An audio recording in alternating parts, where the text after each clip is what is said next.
Corrigeons ensemble cette copie d'un élève de Form 5. Alors, la correction, c'est la partie la plus difficile du métier d'enseignant. Il s'agit ici d'un exercice de traduction. Tous ceux qui ont par exemple fait la session anglophone au Cameroun savent que le français se divise en deux parties. On a une partie Paper 1 et une deuxième partie Paper 2. Actuellement, je corrige donc la deuxième partie. Et cette deuxième partie est également divisée en deux. On a l'exercice 1 qui est un exercice de traduction et l'exercice 2 qui est un exercice de rédaction. Revenons sur cette copie.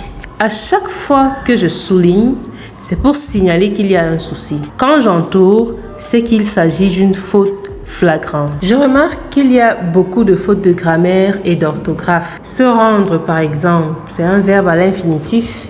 Et là, l'élève l'a corrigé. Je vois également beaucoup de fautes de vocabulaire. Je rappelle que l'apprentissage du français est similaire à celui de l'anglais. Il y a beaucoup de choses à apprendre. Entre les temps verbaux, l'accord sujet-verbe, les articles, l'accord du participe passé, les homophones, il est pratiquement impossible d'étudier tout cela en une seule année scolaire. C'est la raison pour laquelle il existe un programme officiel dédié à chaque classe. C'est vrai que ce programme aussi est très long.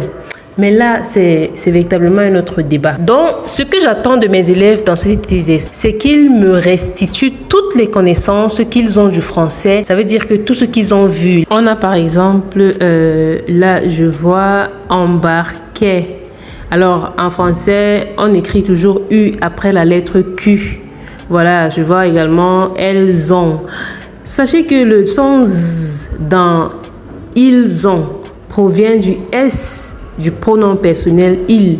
Il n'est donc pas nécessaire d'ajouter encore un S apostrophe. En dehors de ça, je vois également A dérivé là-bas tout à l'heure. A dérivé, l'élève avait mis l'accent sur le A et dérivé avec ER. Ça, c'est une règle d'or. A dérivé, c'est le verbe dérivé au passé composé, donc avait dérivé. Par la suite, maintenant, je vois encore d'autres erreurs là. Vraiment, je les ai. Elle a écrit quoi? Que je les aime.